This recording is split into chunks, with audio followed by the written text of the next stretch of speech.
All right, and welcome back to another Badger Beat season or week preview here.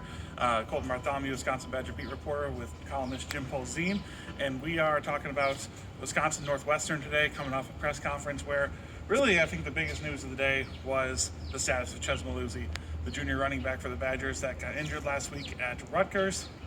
And there was no news, unfortunately. The update was there's no update yet. The Badgers are still trying to figure out, the severity of the injury, kind of where he sits, and kind of the situation going forward here.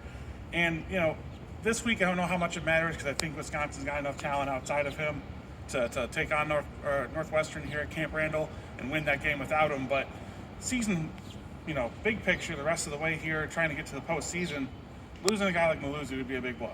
It would. I mean, we talked a couple weeks ago when Jalen Berger got dismissed from the team. You go from three guys that you can count on to two, and it's a big deal, but it's not really a big deal unless you lose another one. And now that's what they're facing, is possibly losing another one. I mean, and Braylon Allen's not exactly 100%, right? He's got some nagging stuff going on.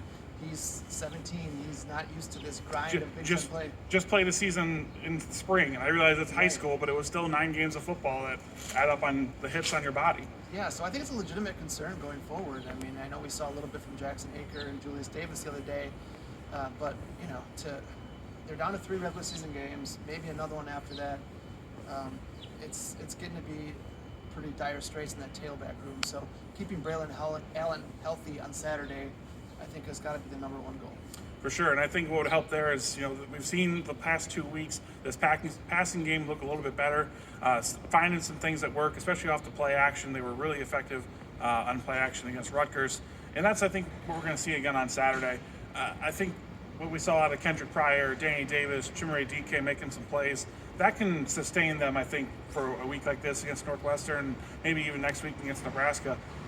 And I think it's kind of crazy to think, with all the losses they've had to the transfer portal, some of the injuries they've had, like Isaac Arendo's another guy in that tailback room that is out for the season. Just everything that's kind of stacked up against this team, but they've still won their last 5 games, and now they are in a situation where they have a tie for the Big Ten West and, again, still control their destiny there. So as tough as some areas look, there's still some optimism to be had here for this program. Yeah, I think they can feel themselves getting better, right? Not only are they winning games, but the last 3 weeks have been impressive doing it. And I think that's big. I think they've kind of found the team that they thought they were going to be back in September, and really struggled out of the gates to be that team. But I think they've found some things on both sides of the ball.